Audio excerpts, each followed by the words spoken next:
നമസ്കാരം സുഹൃത്തുക്കളെ, tarot love energies എന്ന നമ്മുടെ ഈ ചാനലിൻ്റെ പുതിയൊരു അധ്യായത്തിലേക്ക് ഏവർക്കും സ്വാഗതം. അപ്പോൾ 2 ദിവസം വീഡിയോ ഉണ്ടായിരുന്നില്ല. കുറച്ച് കാര്യങ്ങളിൽ തിരക്കിലായി പോയതുകൊണ്ടാണ് വീഡിയോ ചെയ്യാൻ പറ്റാതിരുന്നത്. അതാദ്യമേ തന്നെ പ്രേക്ഷകരോട് ഞാൻ ക്ഷമ ചോദിക്കുന്നു. ഇന്നത്തെ വായന എന്ന് പറയുന്നത് ഈ വ്യക്തി നിങ്ങളെ മറന്നുവോ? ഈ വ്യക്തിയുടെ ചിത്രം മനസ്സിൽ ഓർത്തുകൊണ്ട് ഈ വായന കാണുക. തീർച്ചയായിട്ടും ഈ വ്യക്തിയുടെ എനർജി നമുക്ക് ലഭിക്കുന്നതാണ്. വളരെ പോസിറ്റീവ് ചിന്താഗതിയോടുകൂടിയും നല്ല മനസ്സോടുകൂടിയും സ്വസ്ഥതയോടുകൂടിയും ഈ ഒരു വായന കാണാൻ ശ്രമിക്കുക. വായനയ്ക്ക് പോകുന്നതിന് തൊട്ട് മുൻപായി പേഴ്സണൽ റീഡിങ്ങിന് താല്പര്യമുള്ളവർക്ക് എൻ്റെ വാട്സപ്പ് നമ്പർ ഞാൻ ഡിസ്ക്രിപ്ഷൻ ബോക്സിൽ കൊടുത്തേക്കാം. പറ്റുമെങ്കിൽ കമൻറ്റ് ബോക്സിലും പിൻ ചെയ്തിട്ടേക്കാം. കമൻറ്റ് ബോക്സിൽ കൊടുക്കാൻ പറ്റുമോ എന്ന് എനിക്കറിയില്ല, ഞാൻ കൊടുത്തു നോക്കാം. കമൻറ്റ് ബോക്സിൽ ഇല്ലെങ്കിൽ ഡിസ്ക്രിപ്ഷൻ ബോക്സിൽ ഞാൻ കൊടുത്തിട്ടുണ്ടാകും. അതിൽ നിന്നും എനിക്ക് മെസ്സേജ് അയക്കുക.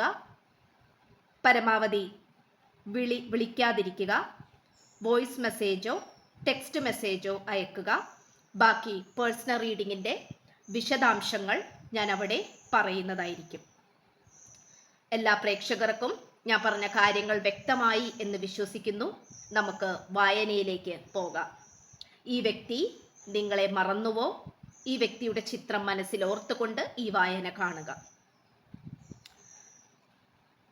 തീർച്ചയായിട്ടും നമുക്കിവിടെ ലഭിച്ചിരിക്കുന്ന പ്രപഞ്ചശക്തിയുടെ സന്ദേശങ്ങൾ എന്ന് പറയുന്നത് വളരെയധികം പാഷനേറ്റ് ആയിട്ടുള്ള പ്രണയമാണ് എന്ന് തന്നെ പറയേണ്ടിയിരിക്കുന്നു.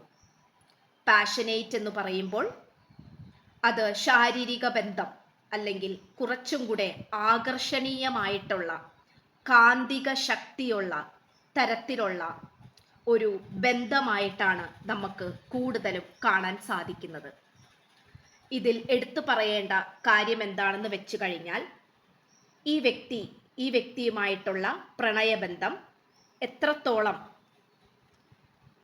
അവസാനിപ്പിക്കണം എന്ന് വിചാരിച്ചാൽ പോലും നിങ്ങളെ കൊണ്ടോ ഈ വ്യക്തിയെ കൊണ്ടോ സാധിക്കുന്നില്ല എന്നുള്ളതാണ് സത്യാവസ്ഥ കാര്യം. ആ ഒരു സത്യാവസ്ഥ ഈ വ്യക്തിക്കും മനസ്സിലാകുന്നുണ്ട്, നിങ്ങൾക്കും മനസ്സിലാകുന്നുണ്ട്. മനസ്സിലാക്കുന്നതിനേക്കാൾ ഉപരി ഈ വ്യക്തിയെ ഓരോ ദിവസവും കഴിയുന്തോറും അതിശയപ്പെടുത്തിക്കൊണ്ടിരിക്കുകയാണ് നിങ്ങളുമായുള്ള ഈ ഒരു പ്രണയബന്ധം. കാരണം ഈ വ്യക്തിയുടെ ജീവിതത്തിൽ ഒരുപാട് നന്മകൾ വിതച്ച ഒരു പ്രണയബന്ധമായിട്ടാണ് ഈ വ്യക്തി നിങ്ങളെ നോക്കിക്കാണുന്നത്. ചിലപ്പോൾ ഒരുപക്ഷെ ഈ ഒരു പ്രണയബന്ധം തുടങ്ങി വെച്ചത് മറ്റെന്തെങ്കിലും കാരണത്തിൻ്റെ പേരിലോ അല്ലെങ്കിൽ നിങ്ങളുടെ സൗന്ദര്യം കണ്ടിട്ടോ സംസാര ശൈലി ഇഷ്ടപ്പെട്ടോ മറ്റെന്തെങ്കിലും കാര്യങ്ങൾ പരമായിട്ടായിരിക്കണം ഈ വ്യക്തി നിങ്ങളുമായി പ്രണയത്തിലായത്. സമൂഹ മാധ്യമങ്ങൾ, അതായത് സോഷ്യൽ മീഡിയയിലൂടെ ഉള്ള പ്രണയമായിരിക്കാം. അങ്ങനെയായിരിക്കാം നിങ്ങൾ കണ്ടുമുട്ടിയിട്ടുണ്ടാവുന്നത്. അതല്ല എങ്കിൽ നിങ്ങൾ അടുത്തടുത്ത് താമസിക്കുന്ന വീട്ടുകാരായിരിക്കാം. ഏതൊരു അവസ്ഥയിലാണെങ്കിൽ പോലും നിങ്ങൾ തമ്മിൽ പ്രണയത്തിലായി എന്ന് തന്നെ ഇവിടെ പറയേണ്ടിയിരിക്കുന്നു. ഇത് നിങ്ങളുടെ സോൾമേറ്റ് ആകാനുള്ള സാധ്യതകളാണ് നമുക്ക് കൂടുതലും കാണാൻ സാധിക്കുന്നത്. അതായത് ആത്മമിത്രമായിട്ടുള്ള ബന്ധം. ആത്മമിത്രം എന്ന് പറയുന്നത് പോലും ഒരേ ആത്മാവും ഒരേ ചിന്താഗതിയും വളരെയധികം പോസിറ്റീവ് മനസ്സോടുകൂടി മുന്നോട്ട് പോകുന്ന 2 കമിതാക്കളെ തന്നെയാണ് സൂചിപ്പിക്കുന്നത്. ഇപ്പോൾ നമുക്കിവിടെ കാണാൻ സാധിക്കുന്നത് ഈ വ്യക്തിക്ക് പലതരത്തിലുള്ള സ്നേഹ അഭ്യർത്ഥനകൾ വരുന്നതായിട്ട് കാണിക്കുന്നുണ്ട്. കാരണം നിങ്ങൾ 2 പേരും, ഈ ഒരു വായന കണ്ടുകൊണ്ടിരിക്കുന്ന പ്രേക്ഷകരായ നിങ്ങളും നിങ്ങൾ സ്നേഹിക്കുന്ന വ്യക്തിയും ഒരുമിച്ച് നിന്നു കഴിഞ്ഞാൽ സാക്ഷാൽ ശിവനും പാർവതിയും പോലെയും അല്ലെങ്കിൽ രാധാകൃഷ്ണ പോലെയുമാണ് മറ്റുള്ളവർ കാണുന്നത്. ചുരുക്കി പറഞ്ഞാൽ, ഒറ്റ വാക്കിൽ പറയുകയാണെങ്കിൽ പെർഫെക്റ്റ് കപ്പിൾ. രണ്ടുപേരും അത്രയും ഒരേപോലെ അല്ലെങ്കിൽ ഒരുമിച്ച് നിന്നു കഴിഞ്ഞാൽ ഇതിലും മനോഹരമായിട്ടുള്ള രണ്ട് ദമ്പതികൾ അല്ലെങ്കിൽ കപ്പിൾസ് വേറെ നമുക്ക് കാണാൻ സാധിക്കില്ല. സൗന്ദര്യത്തിലായാലും വാക്ചാതുര്യത്തിലായാലും കഴിവുകളിലായാലും നിങ്ങൾ തമ്മിൽ വളരെയധികം മുന്നിട്ട് നിൽക്കുന്ന ഒരു രീതിയാണ് നമുക്കിവിടെ കാണാൻ സാധിക്കുന്നത്. സാമ്പത്തികപരമായിട്ട് വളരെയധികം അഭിവൃദ്ധിയുള്ള, മറ്റുള്ളവരെ അസൂയപ്പെടുത്തുന്ന രീതിയിലുള്ള അത്തരത്തിലുള്ള കഴിവുകൾ തെളിയിക്കുന്ന തരത്തിലുള്ള രണ്ട് വ്യക്തിത്വങ്ങളായിട്ടാണ് നമുക്കിവിടെ കാണാൻ സാധിക്കുന്നത്. അതുകൊണ്ട് തന്നെ ഇവിടെ ഒരുപാട് കുറച്ചധികം ഒരു നെഗറ്റീവ് എനർജീസ് അല്ലെങ്കിൽ ഒരു ദൃഷ്ടിദോഷം പോലെയോ ശത്രുദോഷം പോലെയോ അത്തരത്തിലുള്ള ഒരവസ്ഥകൾ നമുക്കിവിടെ കാണാൻ സാധിക്കുന്നുണ്ട്. അതിൻ്റെയൊക്കെ ഒരു ഭാഗമായി നിങ്ങൾക്കിടയിൽ അനാവശ്യമായിട്ടുള്ള വാക്ക് തർക്കങ്ങൾ ഉണ്ടാകുന്നു എന്നുള്ളത് തന്നെയാണ് സത്യം. ആ ഒരു പൊരുത്തക്കേടുകൾ അല്ലെങ്കിൽ നിങ്ങൾ തമ്മിൽ ഉണ്ടാകുന്ന ആ ഒരു പ്രശ്നങ്ങൾ കഴിഞ്ഞതിന് ശേഷം നിങ്ങൾ രണ്ടുപേരും മനസ്സിൽ വിചാരിക്കുന്നുണ്ടാകാം, എന്തിന് ഇങ്ങനെ ഒരു തല്ലുപിടുത്തം ഉണ്ടായി അല്ലെങ്കിൽ വാക്ക് തർക്കം ഉണ്ടായി എന്നുള്ളതിനെ കുറിച്ച് നിങ്ങൾ ചിന്തിച്ച് വിഷമിക്കുന്നുണ്ടാകാം.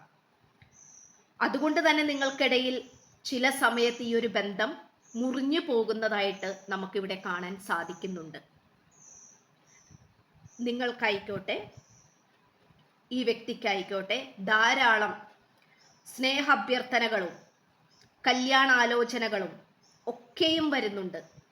കാരണം നിങ്ങൾ രണ്ടുപേരും ഒന്നിനൊന്ന് മെച്ചമായിട്ടുള്ള ആൾക്കാരാണ്, രണ്ട് വ്യക്തിത്വങ്ങളാണ്.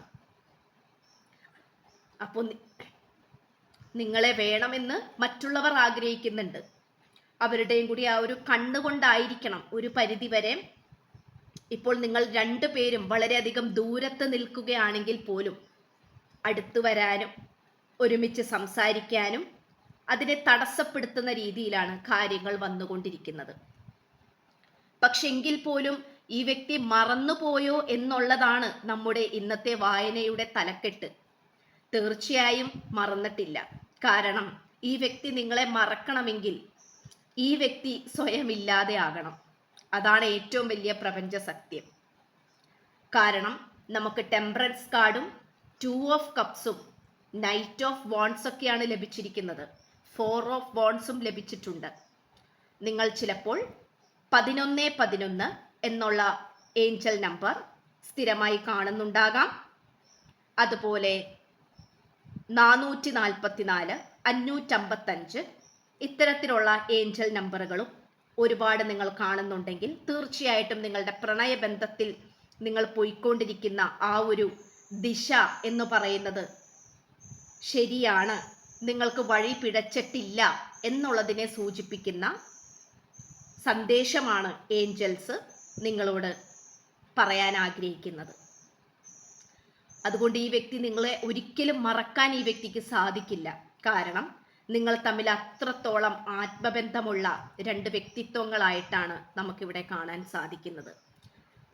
ഈ വ്യക്തിയെ കല്യാണം കഴിച്ചാൽ പോലും ഭാവി കാര്യം നോക്കുകയാണെങ്കിലും വളരെയധികം ഉന്നതി തന്നെയാണ് നമുക്ക് കാണാൻ സാധിക്കുന്നത്. കാരണം ഈ വ്യക്തി അങ്ങനെ മടി പിടിച്ചിരിക്കുന്ന തരത്തിലുള്ള ഒരു വ്യക്തിയോ അല്ലെങ്കിൽ ഒരു അലസതയോടുകൂടി ഇരിക്കുന്ന ഒരു വ്യക്തിയോ അല്ല. തീർച്ചയായിട്ടും വളരെയധികം പ്രയത്നിക്കാനും കഷ്ടപ്പെടാനും അത്രത്തോളം ഡെഡിക്കേഷൻ കൊടുത്ത് അതിൽ അഭിവൃദ്ധി നേടി മുന്നോട്ട് വിജയിച്ചു പോകാനുള്ള മനസ്സുള്ള ഒരു വ്യക്തിയായിട്ടാണ് നമുക്കിവിടെ കാണാൻ സാധിക്കുന്നത്. ഈ വായന കണ്ടുകൊണ്ടിരിക്കുന്ന നിങ്ങളായാലും അങ്ങനെ തന്നെയാണ്. ഈ വ്യക്തിയെ കല്യാണം കഴിച്ചു കഴിഞ്ഞാൽ തീർച്ചയായിട്ടും നല്ലൊരു ഗൃഹനാഥൻ അല്ലെങ്കിൽ ഗൃഹനാഥയായി നിങ്ങളുടെ കൂടെ ഉണ്ടാകും എന്നുള്ള കാര്യത്തിൽ 100% ഉറപ്പ് തന്നെയാണ്. അതുകൊണ്ട് നിങ്ങൾക്ക് രണ്ടുപേർക്കും ഒരുപാട് ആലോചനകൾ സ്നേഹാഭ്യർത്ഥനകൾ ഒക്കെ വരുന്നുണ്ടെങ്കിൽ പോലും നിങ്ങൾ പരസ്പരം നിയന്ത്രിച്ച് നിൽക്കുന്ന ഒരു സാഹചര്യമായിട്ടാണ് കാണാൻ സാധിക്കുന്നത്. കാരണം ഈ വ്യക്തിയുടെ അടുത്ത് നിൽക്കുന്ന ഈ വ്യക്തിയുടെ പങ്കാളി എന്ന് പറയുന്നത് നിങ്ങൾ തന്നെ ആയിരിക്കണം. നിങ്ങളുടെ കൈകൾ കോർത്ത് പിടിക്കാനാണ്, ചേർത്ത് പിടിക്കാനാണ് ഈ വ്യക്തിക്ക് ഇഷ്ടം. ആ ഒരു ചിന്ത അല്ലെങ്കിൽ ആ ഒരു ആഗ്രഹം ഒരിക്കലും ഈ വ്യക്തിയെ വിട്ട് പോകത്തില്ല. ഇത്രയുമാണ് നമുക്ക് ലഭിച്ചിരിക്കുന്ന യൂണിവേഴ്സിന്റെ സന്ദേശം എന്ന് പറയുന്നത്. ഒരു നോ കോണ്ടാക്ട് സിറ്റുവേഷൻ അല്ലെങ്കിൽ ബ്രേക്കപ്പ് സാഹചര്യങ്ങളിലൂടെ പോയിക്കൊണ്ടിരിക്കുന്ന പ്രേക്ഷകരാണ് നിങ്ങളെങ്കിൽ നിങ്ങൾ തമ്മിൽ ഒരു പുതിയ തുടക്കം ഉണ്ടാകാനുള്ള സാധ്യതകൾ ഏറെയായിട്ട് നമുക്കിവിടെ കാണാൻ സാധിക്കുന്നുണ്ട്. തീർച്ചയായിട്ടും ഈ വ്യക്തി വരാൻ തന്നെയാണ് ആഗ്രഹിക്കുന്നത്. നിങ്ങളുടെ അടുത്തേക്ക് വരണം, ഒരു പുതിയ തുടക്കം ആരംഭിക്കണം. അതുപോലെ നടുക്കത്തെ ആ ഒരു കാർഡ് നമുക്ക് ദ ഹെർമിറ്റ് കാർഡാണ്. അതൊരു സന്യാസയോഗത്തെ സൂചിപ്പിക്കുന്ന ഒരു കാർഡാണ്. പക്ഷെ അത് നമുക്ക് തലകുത്തനെയാണ് ലഭിച്ചിരിക്കുന്നത്. തീർച്ചയായിട്ടും ആ ഒരു ഒറ്റപ്പെടലിന്റെ വേദന അത് അവസാനിക്കാൻ പോകുന്നു, അല്ലെങ്കിൽ അതിനൊരു അറുതി വരാൻ പോകുന്നു എന്നുള്ളത് തന്നെയാണ് നമുക്കിവിടെ തികച്ചും അതൊരു യാദൃശികമായി ലഭിച്ച ഒരു കാർഡാണെങ്കിൽ കൂടി അത് ഒരുപാട് അറിവുകൾ നമുക്ക് തരുന്നുണ്ട്, ഒരുപാട് സന്ദേശങ്ങൾ തരാൻ ആഗ്രഹിക്കുന്നു. ഇത്രയുമാണ് നമുക്ക് ലഭിച്ചിരിക്കുന്നത്.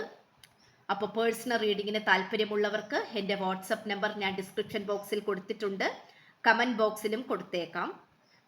വോയിസ് മെസ്സേജോ ടെക്സ്റ്റ് മെസ്സേജോ ചെയ്തു കഴിഞ്ഞാൽ ബാക്കി പേഴ്സണൽ റീഡിങ്ങിൻ്റെ വിശദാംശങ്ങൾ ഞാൻ അവിടെ അറിയിക്കുന്നതായിരിക്കും.